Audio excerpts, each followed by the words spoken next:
Hello, everybody. What's up? Tony Taleb here, and I'm here to review the latest episode of Monday Night Raw, the 29th of July episode. And it was a nice Raw, but nothing really big happened uh, aside from some good matches. So let's get started with the only in-ring promo of the night with Vince McMahon and Brad Maddox running down Daniel Bryan. Bryan coming out getting in the face of Vince and telling him that he was going to be the next WWE champion, and Vince telling him that John Cena he was just lying because Daniel Bryan doesn't have what it takes to be the WWE champion and all that stuff. Bryan telling he appreciated that he was always honest with him and that he was going to be the WWE champion.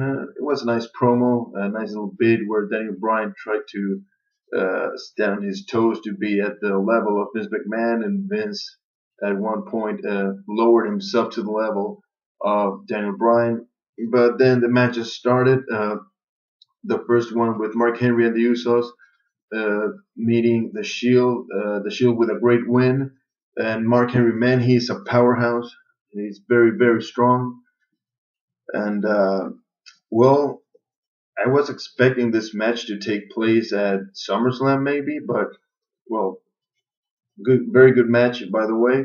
Then we had RVD defeating Fandango by countout, and it was being a good match, but it was too short, and I don't understand why Fandango just walks out of the match, says his name, and just walks away.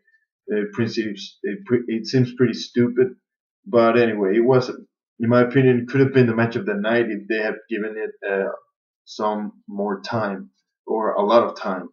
But anyways, that was that. Caitlyn also defeated AJ, finally defeated AJ, and then after the match, AJ went berserk, and out of nowhere, Ziggler came out, challenged Biggie Langston to a match right there. A match I was expecting it to be at SummerSlam again, but I don't know why. I don't know what they're gonna do with them at SummerSlam, but I don't think it's going to be a good move to have them face off again, even though the match ended with AJ interfering and causing a disqualification and giving Ziggler the win. But Ziggler was getting pummeled by Big E, but it didn't seem to have the match in control until AJ interfered. Again, it, I don't know what's going to happen with these two, but if they're going to face at SummerSlam, I would have save this match, their match for SummerSlam, and not have it tonight. Uh, we had Cena and Bryan in a backstage segment. Bryan kept standing up to Cena and asking him, questioning him if he was telling the truth. Cena said that he wouldn't believe anything Vince said, and walking away. Uh, well, nothing really happened between these two that we haven't already seen. Uh, So I wish there was a little more interaction between both of them. But anyways, then in what was, in my opinion, the biggest shock of the night, Christian defeated Alberto Del Rio one-on-one. I mean, I wasn't expecting Christian to get the hell beaten out of it.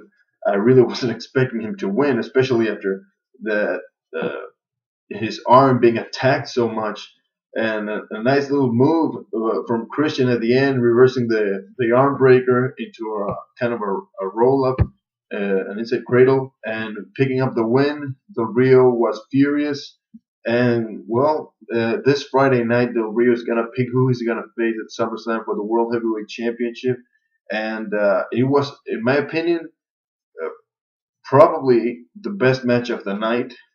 Very good psychology from the Rio, sticking to hurting the Christian's arm, and well, great response by Christian.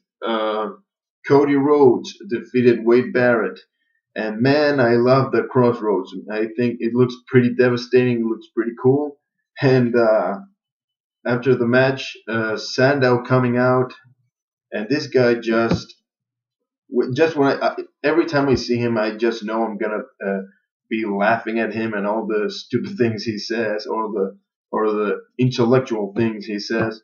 They just make me laugh, and I don't know. I cannot wait to see the match between these two. I pretty much uh, guarantee that they're gonna face each other at SummerSlam, and I'm pretty interested in this storyline. Um, we also have Daniel Bryan defeating Kane. When Kane loses like this, with a Kane was going to choke slam Daniel Bryan, Bryan getting a a cradle and pinning Kane out of nowhere. That's the way to beat Kane. That's the credible way for Bryan to beat Kane. Even though Daniel Bryan is so good in the ring, Kane is such a monster. After the match, he chokeslammed Bryan, and then the Wyatt family came out and attacked him after Bryan left. And well, at one point, I really thought Kane was gonna uh, beat uh, beat down the Wyatt family single-handedly, but the numbers game was too much, and he was again taken down by the Wyatt family. Another cryptic message from Bray Wyatt, and I don't know what's gonna happen. I don't know if it's gonna be a one-on-one match at SummerSlam, but this is another interesting storyline. And well, I guess everyone is waiting for the real reason why the Wyatt family is attacking Kane. I know I am. I don't know why they're doing it, but it's pretty interesting to say the least. We also have, interestingly enough, a second Divas match with Brie Bella defeating Natalia thanks to Nikki Bella coming out and making noise with that little whistle like a duck, saying that Natalia is an ugly duckling or an ugly duck, something like that. Natalia getting distracted and Brie with a roll up getting the win. Well, it wasn't really interesting, but well, it happened, so I need to tell it to you. Then we had a backstage segment with Triple H, Vince, and Stephanie continuing this very long rivalry, and I mean long because it's gonna be a long time since we see until we see the climax of the storyline. It's just starting, and I think it's pretty hilarious every time Triple H and Vince interact with each other. Triple H questioning Vince telling Triple H that he wants a champion. Uh, he doesn't want Daniel Bryan as a champion. He doesn't want John Cena as a champion. He wants somebody to beat Cena. He wants somebody like Triple H to beat Cena, but 20, 23 years younger. Then Stephanie coming between both of them and saying that perhaps the solution is to make Daniel Bryan corporate. And I don't think that's going to happen. I don't think that is a possibility. Uh, to make him corporate, I guess Daniel Bryan should have a normal beard, which I don't think he will, because that's basically the biggest part of his merchandising capability. I mean, the beard is part of his character, just as big as the yes and no's. So I don't see that happening, not by a long shot. We also have then the main event, the tables match between Cena and Ryback, and no surprises here. Cena defeating Ryback, and it was a nice match, but I don't know. Back in January, I wanted Ryback. I really wanted Ryback to win the Royal Rumble, and fast forward 6 months later, and I'm not interested in the least on Ryback. But it was a a nice little match. It was a fun match. It was a nice spot with Ryback and Cena both having the steel stabs, and they didn't know what to do. They ended up throwing them to each other. At the same time, Cena won with the attitude adjustment and the table that was uh, in the corner, and that was that. Oh, sorry about that. I missed a match. It was Curtis Axel versus R-Truth right before the segment with Triple H, Vince, and Stephanie. Uh, it ended up in a no contest because CM Punk, who I was wondering where he was, interfered and caused a no contest. He was going for Heyman. Curtis Axel didn't let it happen.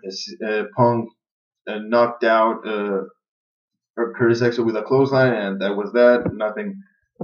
Nothing of notice in that segment. But let's go back to the main event. Sorry for that. I forgot about that match. Well, that shows you it not much happened tonight on Raw. But anyways, after the match, after Cena won the match, Bryan came out, stood in front of Cena with a title. He was gonna give it to him, and just as Cena was gonna reach for it, he pulled it back and said that it was going to be his. Cena then grabbed it away from Bryan, telling him he's got a long way before he can be the WWE champion. Daniel Bryan saying yes, yes, yes, and that's the way Raw ended. It was a nice Raw because of uh, all in all, it was a nice Raw because of the pretty nice matches. I'm not gonna be saying that they were very good. None of the matches were very good, but they were good matches. My favorite was Del Rio versus Christian, and I don't know, it wasn't a forgettable Raw, but it wasn't memorable either. It just was. It just happened. Nothing of note really happened, at least in my opinion. But well, anyways, I was entertained by the matches, which is the point of a wrestling show. Well, the main point. But anyways, not much of a storyline progression, in my opinion. They could have done more, but I want you to tell me what you thought about this Raw. If you enjoyed it, if you wanted something more, if you, like me, thought that nothing of note really happened.